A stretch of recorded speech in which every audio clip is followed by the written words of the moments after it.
Hello guys. இன்னைக்கு நம்ம வடம் அப்படிங்கிற ஒரு திரைப்படத்தோட கதை தான் பார்க்குறோம். இந்த திரைப்படத்துல ஹீரோவா நம்ம விமல் வந்து நடிச்சிருக்காருங்க. இந்த படத்தோட முதல் கட்டத்துல நம்ம நட்டி இருக்காரு பார்த்தீங்களா, அவர் வீட்ல இருக்கிற மாடு வந்து கண்ணு போடுதுங்க. அதுக்கு பிரசவம் கூட நம்ம முனிஷ்காந்த் தான் பார்த்துட்டு இருக்காரு. அப்படி மாடு ஃபர்ஸ்ட் கண்ணு போட்ட உடனே அவங்க அங்க இருக்கிற எல்லாருக்குமே ரொம்ப சந்தோஷமா இருந்தது. ஏன்னு பார்த்தீங்கன்னா, அந்த மாடு கண்ணு போட்டது காளக்கண்ணு. இப்ப எல்லாருமே நம்ம மஞ்சு விரட்டுக்கு ஒரு காளை ரெடின்னு சொல்லி பேசிட்டு இருக்கும்போது, மறுபடியும் மாடு வந்து வயித்து வலியில கத்துது. அப்ப மறுபடியும் எடுத்தா இன்னொரு கண்ணு வருது. அதாவது இந்த மாடு ரெட்டை கண்ணு போட்டிருக்கு. இப்ப அங்க இருக்கிற எல்லாருமே இத நினைச்சு ரொம்பவே சந்தோஷப்பட ஆரம்பிக்கிறாங்க. அப்படி சந்தோஷப்பட்ட அடுத்த செகண்டே என்ன பண்றாங்கன்னு பார்த்தீங்கன்னா, இந்த 2 மாட்டு கண்ணையும் இவங்க மஞ்சு விரட்டுக்கு தயார் பண்றாங்க. அப்படி தயார் பண்ணும்போது ஒரு மாடு வந்து தயாருக்கு சரியா இருக்கு. ஆனா இன்னொரு மாடு ஒரு சைடு கண்ணு சரியில்லாம இருக்கு. இத தெரிஞ்ச நட்டி என்ன பண்ணாருன்னு பார்த்தீங்கன்னா, கொஞ்சம் கூட யோசிக்காம கண்ணு சரியில்லாத அந்த மாடை எடுத்து படிமாட்டு சந்தைக்கு குடுக்க சொல்றாரு. அப்ப அங்க இருக்கிறவர் என்ன சொல்றாருன்னா, "அண்ணா இது சின்ன கண்ணுண்ணே" அப்படின்னோனே, "அதெல்லாம் தெரியல. என் வீட்ல இருக்கிற மாடு ஜெபிக்கணும். ஜெபிக்கிறதுக்கு மட்டும் தான் என் வீட்ல இடம்" அப்படின்னு சொல்லி அந்த கண்ண வந்து அனுப்பி விட்டுறாரு. இப்போ நம்ம ஹீரோவோட அப்பா இருக்காரு பார்த்தீங்கன்னா, ஆடுகள நரை. இவர் வந்து இந்த மாடுங்கள்லாம் அடிமாட்டு சந்தைக்கு போகுதுங்கிறது தெரிஞ்சு, அந்த மாடுங்கள் எல்லாத்தையும் தன்னோட ஊர்க்காரங்களோட சேர்த்து மறிச்சு, போலீஸ்ல பிடிச்சு குடுத்துறாரு.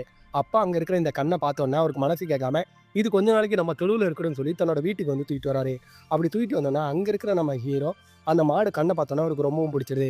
உடனே இவரு என்ன சொல்றாருன்னா, அவர் மாமா கிட்ட, "மாமா இந்த மாட நான் தான் வளர்க்க போறேன். இந்த மாட ஒரு நாள் நீ பாரு நான் மஞ்சு விரட்டுக்கு தயார் பண்ணுவேன்னு" சொல்லும்போது, "டேய் மச்சான் இந்த மாடுக்கு ஒரு கண்ணு இல்ல. இது மஞ்சு விரட்டுக்கு சரியில்லன்னோன்னே, அதெல்லாம் எனக்கு தெரியாது. நான் சரி பண்ண போறேன்" அப்படின்னு சொல்லிட்டு, அந்த மாட வந்து நம்ம விமல் வந்து மஞ்சு விரட்டுக்கு தயார் பண்றாரு. இப்படி மஞ்சு விரட்டுக்கு அவர் தயார் பண்ணும்போது, மஞ்சு விரட்டுல அந்த மாடு மாஸ் பண்றதுனால இவருக்கு நல்ல பேரும் கூடுது.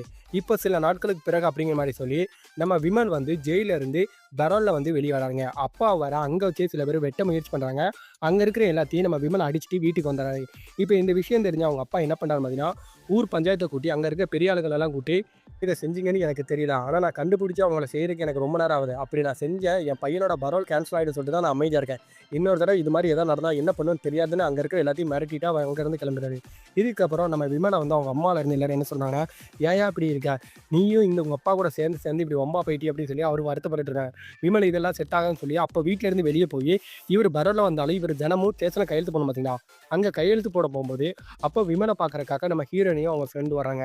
வந்து ஹீரோயின் வந்து விமல் கிட்ட பேசுறதுக்காக முயற்சி பண்ணும்போது, விமல் டக்குன்னு என்ன சொல்லிடுறாருன்னு பார்த்தீங்கன்னா, "எதுக்கு நீ என் பின்னாடி சுத்தணும்லாம் எனக்கு தெரியாது. ஆனா இப்ப காதலிக்கிறதுக்கு எனக்கு டைம் இல்லன்னு" சொல்லி திட்டும்போது, டக்குன்னு விமல பார்த்து அவங்க என்ன சொல்றாங்கன்னு பார்த்தீங்கன்னா, "நான் ஒண்ணும் என்ன காதலின்னு சொல்லிலாம் உன் பின்னாடி வரல. என்கிட்டயே ஒரு மந்தி விரட்டு காளை இருக்கு. அதுக்கு உன்னால ட்ரெயின் பண்ண முடியுமான்னு சொல்லி உன்ன கேட்கறதுக்கு தான் வந்தேன். ஆனா நீ என்ன சீப்பா நினைச்சுட்டேன்னு" சொல்லி திட்டிட்டு போகும்போது, அப்ப விமல் டக்குன்னு அவள பார்த்து என்ன சொல்றாருன்னா, "என்ன மன்னிச்சிடு. நாளைக்கு உன் காளைய கொண்டு வா. நான் ட்ரெயின் பண்ணி குடுக்கேன்" அப்படின்னு சொல்லிட்டு, விமல் வந்து அந்த காளைய ட்ரெயின் பண்றதுக்காக நீ இருக்கிற இடத்துக்கு போய் ஹீரோயினுக்கு தேவையான அந்த காளைய வந்து ட்ரெயின் பண்ணி குடுக்குறாரு. அப்படி ட்ரெயின் பண்ணி குடுக்கும்போது ஹீரோயினுக்கு, ஹீரோக்கு 2 பேத்துக்கும் காதல் வந்துருது. இதுல ஹீரோ வந்து ஹீரோயின லவ் பண்ணி அந்த காளையும் செமையா ட்ரெயின் பண்ணிடுறாரு. அதே நேரத்துல ஹீரோயினையும் காதல் பண்ணிடுறாரு. இந்த பக்கம் நம்ம விமல் வீட்ல ரொம்ப வருஷமா வேலை பார்த்த ஒருத்தர் என்ன பண்ணாரு பார்த்தீங்கன்னா, விமலோட ஃபோட்டோ எடுத்து விமல கொல்லணும்னு சொல்லிட்டு ஒவ்வொருத்தங்களையா போய் பார்த்துட்டு இருப்பாரு. அப்படி பார்த்துட்டு இருக்கும்போது எல்லாருமே விமல் ஃபோட்டோ பார்த்தோன்னே, "ஏய்யா தேவையில்லாத இடத்த பார்த்துறாதய்யா. கொஞ்ச நேரத்துக்கு முன்னாடி தான் உங்க அப்பா இங்க வந்துட்டு போனான். இப்ப நீ இவன தான் கொல்லணும்னு தெரிஞ்சுச்சுன்னு வையேன், உன் வீடு வந்து உன்ன சங்கம் அறுத்துரும்" அப்படின்னோனே, "இப்ப நான் என்ன பண்றது?" அப்படின்னு சொல்லிட்டு, "சரி நான் சொல்ற ஒருத்தனை போய் பாரு" அப்படின்னு சொல்லும்போது, இவரும் ஃபோட்டோ எடுத்துட்டு ஒரு ரவுடிய போய் பார்க்கும்போது, அந்த ரவுடி என்ன கேட்கான்னா, "எதுக்காக நீ இவன கொல்லணும்னு துடிக்கிற?" அப்படின்னோன, அப்பதான் ஒரு ஃப்ளாஷ்பேக் சொல்றான். அதாவது என்னன்னா, விமன் வீட்ல தான் இவரு ரொம்ப நேரம் வேலை பார்த்துருப்பாரு. அந்த டைம்ல இவரோட பையன் வந்து போற ஒரு பொண்ணுகிட்ட தப்பா நடந்துக்க முயற்சி பண்ணுவான். இது தெரிஞ்ச போலீஸ் அவன அரெஸ்ட் பண்ணி அங்க வச்சு வெளு வெளுன்னு வெளுக்கும்போது, இவரு வந்து விமல் கிட்டோட அப்பா கிட்ட போயிட்டு, "என் பையன ரிலீஸ் பண்ண சொல்லுங்க. நீங்க சொன்னா கேட்பாங்க. இனிமே என் பையன் இந்த மாரி நான் பண்ண மாட்டான்" அப்படின்னு சொல்லி பேசியிருக்கும்போது, "உன் பையன் பண்ணது சாதாரண ஒரு தப்பு கிடையாது. ஒரு பொண்ணுகிட்ட இப்படி நடந்துக்க முயற்சி பண்ணியிருக்கான். கவலைப்படாத. நான் சொன்னாலும் அவன விட மாட்டானே. ஆனா உன் பையன அவன சீக்கிரமே விட்டுருவானுங்க" அப்படின்னு சொல்லிட்டு அவர் அங்கருந்து போயிருவாரு. என்ன இருந்தாலும் இவரு தான் பெத்த பையன் அப்படிங்கிறனால, இவர்கிட்ட இருந்த காசு எல்லாத்தையும் செலவு பண்ணி, அவர் பையன வெளிய எடுப்பான். வெளிய எடுக்கும்போது கொஞ்ச நாள்லயே போலீஸ்ட்ட ரொம்ப அடி வாங்கினதுனால அவன் இறந்துருவான். இப்ப இந்த விஷயத்தெல்லாம் அந்த ரவுடிட்ட சொன்ன உடனே, ரவுடி என்ன சொன்னான்னா, "சரி நீ சொல்ற நியாயம் எல்லாம் எனக்கு புரியுது. ஆனா உன்கிட்ட நான் இன்னொரு கருத்த சொல்லணும்னு" சொல்லிட்டு, நம்ம விமல ஃபர்ஸ்ட் கட்டத்துல கோர்ட்ல வச்சு சில பேர் கொல்ல முயற்சி பண்ணாங்கன்னு தெரியுமா? அவங்க எதுக்காக கொல்ல முயற்சி பண்ணாங்க அப்படிங்கிற ஒரு கதைய இவன் வந்து சொல்லுவான். அதாவது என்னன்னு பார்த்தீங்கன்னா, விமலோட அப்பா வந்து ஊர்ல பெரிய தலைவர்ன்னு சொன்னான் பார்த்தீங்களா? அதனால ஊருக்குள்ள எந்த பிரச்சனைனாலும் அனுப்பி இவரு தான் அனுப்புவாரு. அப்படி ஒரு கோயில் கொடையில வந்து இந்த கரகாட்டம் எல்லாமே ஆடுவாங்க. அந்த பொண்ணுங்க கிட்ட சில ரவுடி பசங்க வம்பிழுத்து அங்க டான்ஸ் ஆடிட்டு இருப்பாங்க. இது தெரிஞ்ச விமலோட அப்பா அங்க போய் தடுக்க போம்போது, அவங்க எல்லாருக்கும் தலைவனா ஒரு ரவுடி ஒருத்தங்க இருப்பான் பார்த்தீங்களா? அவன் என்ன பண்ணிருவான் பார்த்தீங்கன்னா, விமலோட அப்பாவ அடிக்க வரும்போது, விமல் அந்த இடத்துக்குள்ள போய் அவன அடிக்கிறது மட்டும் இல்லாம, அவன தள்ளி விடுவானா, அப்ப கீழ விழுறான்னு சொல்லிட்டு அவன பிடிக்கும் போது தெரியாம அவன் வேட்டிய பிடிச்சதுதான் அவன் வேட்டிய வந்துரும். இதனால ஊர்க்காரங்க எல்லாருமே அவன பார்த்து சிரிச்சுருவாங்க. இது இந்த விஷயம் மட்டும் இல்லாம ஊர்ல இவன் வந்து கொஞ்சம் தப்பு தண்டா பண்ணுவானா. அது எல்லாத்தையுமே தடுக்கிறதே விமலோட அப்பா தான். இதனால ஏற்கனவே விமல் அப்பா மேல இவன் கோவத்துல இருப்பான். இப்போ ஊர்க்காரங்க முன்னாடி தன்னை அவமானப்படுத்திட்டா கண்டிப்பா அவனையும் அவன் பையனும் போட்டே ஆகணும்னு சொல்லி தான் இவன் போலீஸ் ஸ்டேஷன்ல வச்சு அதாவது கோர்ட்ல வச்சு தான் ரவுடிங்கள அனுப்பி கொல்ல போயிருச்சுப்பான். இப்போ அவன்கிட்ட தான் நம்ம உன்னை கூட்டு போறோம் அப்படின்னு சொல்லி அவன்கிட்ட விமல் வீட்ல வேலை பார்த்தவன கூட்டு போய் இந்த ரவுடி நிப்பாட்டும்போது அவனும் சரி ஓகே நான் கொன்னுறேன் நீ கவலைப்படாத. உனக்கு என்ன செய்யணும்? அவன் பையனை கொன்னு கோர்ட்டு கேஸ் எல்லாத்தையுமே என்ன பண்ண அப்படிங்கிறவன் அவன் டக்குன்னு என்ன சொல்லுவானா, நீங்க எதை பத்தியும் கவலைப்பட வேண்டாம். நீங்க அந்த பையனை மட்டும் கொல்லுங்க. நான் தான் செஞ்சேன்னு சொல்லிட்டு நான் சரணடைஞ்சுட்டு கடைசி வரைக்கும் நான் ஜெயிலுக்குள்ளேயே இருந்துக்கிறேன் அப்படிங்கிற மாதிரி அவன் சொல்லும்போது, உனக்கு இதான ஆசை நீ கவலையே படாத. ஆனா எனக்கு நீ ஒரு உதவி மட்டும் பண்ணு. அவன் எவன் எங்க போறான், ஏது போறான் அப்படிங்கிற டீட்டெயில்ஸ் மட்டும் எனக்கு கொடு.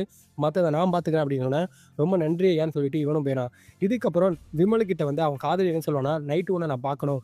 கொஞ்சம் வெளியே வரலாமா அப்படின்னு சொன்னானே, எங்க வரேன்னு சொன்னா கோயிலுக்கு வர சொல்லிப்பான். உடனே ஹீரோயினுக்கு ப்ரொபோஸ் தான் பண்ண போறான்னு நினைச்சு விமலும் அந்த இடத்துக்கு போனா, அங்க விமலை வெட்டுறதுக்காக விமல் வீட்டில் வேலை பார்த்தவன் ஐடியா கொடுத்து அந்த இடத்துக்கு ரவுடிங்க வந்துருவாங்க. இப்போ எல்லாருமே சேர்ந்து என்ன பண்ணுவாங்கன்னா, விமலை வெட்ட வரும்போது விமல் ஹீரோயின் மேலே எதுவும் பற்றக்கூடாது சொல்லி அவனை ஒதுக்கி வச்சுட்டு அங்கே இருக்க எல்லா ரவுடிங்களையும் அடிச்சிடுவான். ஆனால் அதுக்கப்புறம் தான் தெரியும் விமல் இத்தனை நாள் ஒரு மாடுக்கு ப்ராக்டிஸ் கூட வந்துருமா. அந்த மாடை வச்சு நம்ம ஹீரோயின் என்ன பண்ணிடுவோம்னா விமலை வந்து குத்திடுவான். அப்போ விமல் என்ன நடந்துச்சு கேட்கும்போது அப்போ தான் ஹீரோயின் என்ன சொல்லுவான்னு பார்த்தீங்கன்னா, உனக்கு எவ்வளோ தைரியம் இருந்தால் எங்கள் அக்காவோட மாமாவே கொண்டுட்டு ஜெயிலுக்குள்ளே போயிட்டு பரல வந்து இப்போ என்னையே காதலிக்கிறேன்னு சொல்லி ஏன் முன்னாடி சுத்த உன்னை கொள்றதுக்காக தாண்டா இந்த மாடையை நான் ஒன்றை வச்சு ட்ரெயின் பண்ணேன் அப்படின்னு சொல்லிட்டு ஹீரோயினி அங்கேருந்து மாடை கூட்டிகிட்டு போகும்போது ஹீரோக்கு இங்கே குத்திப்பட்ட விஷயம் தெரிஞ்ச உடனே அவங்க அப்பா அவங்க ஆளுங்களோட வந்து ஹீரோவை ஹாஸ்பிட்டல் தூக்கிட்டு போகும்போது ஹீரோ ஹாஸ்பிட்டலில் வச்சு என்ன சொல்லுவான்னு பார்த்தீங்கன்னா, அப்பா என்னானாலும் சரி அவள் ஏதோ தெரியாமல் பண்ணிட்டா, அவளுக்கு எதுவும் ஆகாமல் நீங்கள் தான் பார்க்கணும் அப்படின்னு ஹீரோவோட அப்பா ஹீரோயினி பார்க்குறதுக்காக வீட்டுக்கு பார்க்க முன்னாடி ஹீரோவோட ஃப்ரெண்ட் அவங்க ஆளுங்களும் என்ன பண்ணிடுவாங்க, ஹீரோயினோட வீட்டுக்கு போய் ஹீரோயினை கொல்ல போகும்போது டக்குன்னு அவங்க அப்பா அந்த இடத்துக்கு போய் அங்கே தடுத்துட்டு அப்போ ஹீரோயினி வந்து என்ன சொல்லலாம்னு பார்த்தீங்கன்னா, என்ன கொல்ல போகிறா இன்னைக்கு எங்கள் அக்கா தனியாக நிற்கிற காரணமே அவன் தான், அவனை குத்திட்டான் இன்னும் சாகலை நினைக்கல எனக்கு வருத்தமாக இருக்குது, என்னை கொல்லணுமா கொண்டுக்கோங்க நான் பார்த்துக்கிறேன் அப்படின்னு சொல்லும்போது அப்போ தான் அங்கே வச்சு ஹீரோட அப்பா ஒரு கதையை சொன்னான், நீ நினைக்கிற மாதிரி என் மகன் ஒன்றும் உன்னோட மச்சானை வந்து கொள்ளலை, உன் மச்சானுக்கு என்ன நடந்துச்சுங்கிற உண்மையாக கதை உனக்கு தெரியுமா, அவன் என்ன பண்ணாலும் தெரியுமா அப்படின்னு சொல்லிட்டு ஃப்ளாஷ்பேக்கில் போகிறாங்க. அதாவது முதல் கட்ட சொன்ன மாதிரி நட்டி வந்து ஒரு மாடை அனுப்பி அந்த மாடை கறிக்கு போட்டுங்கன்னு சொன்னாங்க. அந்த மாடை வந்து நம்ம விமல் வளர்த்த ஆரம்பிச்சிருந்தோமா, இந்த மாடு ஊருக்குள்ளே எல்லா இடத்துலையும் நல்ல பேர் வாங்க ஆரம்பிச்சிருக்கோம். இப்போ இந்த விஷயம் தெரிஞ்ச நட்டிக்கு தான் மாடுங்கிறது தெரிஞ்சு அந்த மாடை கேட்கறதுக்காக விமல்கிட்ட வரும்போது விமல் தர முடியாது, சின்ன குட்டியில் இருக்கும்போதே நீ கறிக்கு போட்டுட்ட, இப்போ அந்த மாடு உனக்கு வேணும் இல்லையா மனசில் நீ அப்படி சொல்லி உங்களுக்குள்ள சண்டை வந்திருக்குமா. இதனால நட்டிக்கும் விமலுக்கும் நிறைய இடங்கள்ல பிரச்சனை வர ஆரம்பிச்சிடும். உடனே நட்டி என்ன பண்ணிடுறான்னு பார்த்தீங்கன்னா, எப்படியாவது அந்த மாடை உன் வீட்டில் இருந்து நான் தூக்குறேன்டா அப்படிங்கிற மாதிரி சொல்லிட்டு அந்த மாடை தூக்கலாம்னு நினைக்கும் போது நம்ம விமல் வந்து பக்கத்து ஊரில் ஒரு மஞ்சிரட்டை இருக்குன்னு சொல்லி மாடை கூட்டு போகிறேன். அப்போ குட்டியான அந்த மாடு இருக்கும்போது குட்டியானையோட சேர்த்து லாரி வச்சு அந்த மாடை அடிச்சதுல அந்த மாடை அந்த இடத்துலேயே செத்துரும். இந்த கோவத்தில் தான் ஹீரோ என்ன பண்ணுவார் பார்த்தீங்கன்னா, நட்டியை கொள்றதுக்காக வீட்டுக்கு வந்து வீட்டில் இருக்க எல்லாத்தையும் அடித்து போட்டு நட்டியும் அடித்து அங்கே இருக்கிற ஒரு கத்தி வச்சு நட்டியை குத்துறதுக்காக யூஸ் பண்ணுவார். ஆனால் அந்த நேரத்தில் பாவம்னு சொல்லி நட்டி எதுக்கு மேலே நீ என் வழியில் வந்த உன்னை நான் என்ன பண்ணுவேன்னு சொல்லி மிரட்டிட்டு போவார். பட் நட்டியை வந்து அந்த இடத்துல அவர் குத்திருக்க மாட்டார். அந்த நேரத்துலலாம் நம்ம முனிஷ்காந்த் இருக்காரு இருக்குமா, இவர் வருவார். முனிஷ்காந்த் எப்படின்னு பார்த்தீங்கன்னா, நம்ம நட்டிக்கு வந்து தாய் மாமா இருக்காரு. இதனால என்ன பண்ணுவார்னா, சின்ன வயசுலேருந்தே நட்டியோட சொத்து பத்தை காப்பாற்ற பண்ணுறவன் நட்டியை வளர்க்கறது நட்டிக்கு வீட்டுக்கு தேவையான எல்லா வசதியும் இவர் தான் பண்ணிப்பார். எதுக்காக இவர் இவ்வளோ பண்ணுறாரு பார்த்தீங்கன்னா, இவருக்கு ஒரு பொண்ணு இருக்கும். அந்த பொண்ணு எப்படியாவது நட்டியை வந்து கல்யாணம் பண்ணுவாங்க. ஏன்னா முறை பொண்ணு தான் பார்த்தீங்கன்னா, நட்டியை கல்யாணம் பண்ணுங்கிற நினப்பில் தான் பொண்ணோட வாழ போகிற வீட்டுக்கு தானே நம்ம இதெல்லாம் பண்ணுறோம் அப்படின்னு சொல்லி இவரும் பண்ணிப்பேன். அது மட்டும் இல்லாமல் நம்ம முனிஷ்காந்தோட பொண்ணும் நம்ம நட்டி வீட்டில் சாணிகள்லேருந்து எல்லா வேலையும் பண்ணியிருக்கோம். இப்படி பண்ணிட்டு இருக்கும்போது நம்ம நட்டி என்ன பண்ணிருக்கோம் பார்த்தீங்கன்னா, அவருக்கு வேற ஒரு இடத்துல பொண்ணு பார்த்துருவோம். அதாவது நம்ம ஹீரோயினோட அக்காவை. ஏன்னு பார்த்தீங்கன்னா, ஹீரோயினோட அக்காவுக்கு சொத்து ப்ராப்பர்ட்டிஸ் எல்லாமே இருக்குன்னு சொல்லிட்டு இவர் அவங்கள கல்யாணம் பண்ணணும்னு ஆசைப்படுவார். இப்போ முனிஷ்காந்த் என்ன கேட்டிருப்பாருன்னா, இப்போ ஏன் பொண்ணோட வாழ்க்கை மாமா அப்படி மாப்பிள்ளை அப்படின்னோடனே, யார் மாமா என் வீட்டில் சாணிகள்ன்ற பொண்ணையா, அவளை என்னால் கெட்ட முடியுமா அப்படின்னு சொல்லி அசிங்கப்படுத்துறாரு. இது தெரிஞ்ச நம்ம முனிஷ்காந்தோட மகன் என்ன பண்ணுவார் பார்த்தீங்கன்னா, வீட்டில் வச்சு தீ குளிச்சு இறந்துருவான். இதனால தான் நம்ம முனிஷ்காந்த் என்ன பண்ணுவார் பார்த்தீங்கன்னா, இப்போ விமலை அடிச்சுட்டு போட அந்த சாக்கா வச்சு அந்த இடத்துல வச்சு நம்ம நட்டியை வந்து குத்திடுவார். இந்த விஷயத்தை எல்லாத்தையுமே நம்ம ஹீரோவோட அப்பா வந்து ஹீரோயினை சொன்னோன்னா, இது உண்மையாக என்னன்னு தெரிஞ்சு கேட்காம முனிஷ்காந்த் கிட்ட போய் ஹீரோயினையும் அவங்க அப்பா போய் கேட்கும்போது இது உண்மைதான் அப்படிங்கிறது தெரிஞ்ச உடனே நம்ம என்ன பண்ணுறதுன்னு தெரியாமல் இவங்க ரெண்டு பேரும் உட்காந்துருவாங்க. ஏன்னா தப்பே பண்ணாத ஹீரோ வந்து நம்ம குத்திட்டோமே, அவன் நம்ம உண்மையாக தானே காதலிச்சு அப்படின்னு இவங்க நினச்சிட்டு இருக்கும்போது இப்போ கடைசியாக ஃபைனலில் என்ன நடக்கும் பார்த்தீங்கன்னா, ஹீரோவோட காலில் அடிபட்டிருக்கு. இப்போ அந்த கால் சரியாயிடும். உடனே அது என்ன பண்ணுவான்னு பார்த்தீங்கன்னா, மறுபடி கடைசியாக ஒரு மஞ்சு விரட்டில் வந்து நிப்பாட்டாங்க. அப்போ ஹீரோக்கு உடம்பு சரியாகி அவனும் அந்த மஞ்சு விரட்டில் நிற்கும் போது அவன் மாடு மறுபடியும் அந்த இருக்கிற எல்லா இடத்துலேருந்து சூப்பராக ஜெயிச்சிருங்க. இது ஜெயிச்சதுக்கப்புறம் அங்கே எல்லாரும் சந்தோஷப்பட்டு நிற்கும் போது ஹீரோவை கொல்லணும்னு சொல்லி ஒரு குரூப் அழகி வந்துமா. அந்த மொத்த குரூப்புமே ஹீரோவை கொள்றதுக்காக அந்த மஞ்சு விரட்டுக்கு வரும்போது ஹீரோ அங்கே இருக்கிற எல்லாத்தையும் அடிச்சுட்டு அந்த ரவுடியை இன்னொரு தடவை நீங்கள் வழியில் வந்து நான் அவனை என்ன பண்ணுவேன் இந்த மாதிரி விட்டு விட மாட்டேன்னு சொல்லிட்டு அவர் எந்திரிச்சு போகும்போது அவன் இருந்தாலும் பரவாயில்ல ஹீரோ குத்துறக்காக எந்திரிச்சு விடுவானா. அப்போ ஹீரோவோட மாடு என்ன பண்ணும்னா, அவன பின்னாடி இருந்து குத்தி அவன அந்த இடத்துலயே கொன்றும். உடனே இவனுக்கு ஹீரோவ சுத்தி இருந்த எல்லா பிரச்சனைகளும் இப்ப எல்லாம் சால்வ் ஆயிடுச்சுன்னு சொல்லி ஹீரோ சந்தோஷப்பட்டுட்டு நிக்கும்போது, அப்ப அந்த இடத்துல நம்ம ஹீரோயினி வந்து நின்னு அழுதுட்டு இருப்பா. அப்ப ஹீரோவோட அம்மா, அப்பால இருந்து எல்லாரும் என்ன சொல்லுவாங்கன்னா, "அந்த பொண்ணு அவங்க மச்சான் மேல இருந்த பாசத்துல தான்டா அப்படி பண்ணிட்டா.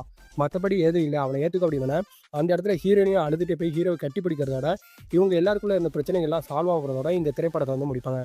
இந்த திரைப்படம் உண்மைய சொன்னா, ஒரு ஃபேமிலி ஆடியன்ஸ்க்கு ஒரு ஏத்த திரைப்படம்னு இந்த திரைப்படத்த சொல்லலாம். இந்த திரைப்படம் ஒரு மஞ்சு விரட்டு ஒரு காலம் மேல நம்ம எந்த அளவுக்கு பாசம் வச்சிருக்கோம் அப்படிங்கிறத இந்த திரைப்படம் காட்டும். கண்டிப்பா ஃப்ரெண்ட்ஸ் உங்களுக்கு மஞ்சு விரட்டு பார்க்கணும்னா இந்த படத்த மறக்காம பாருங்க.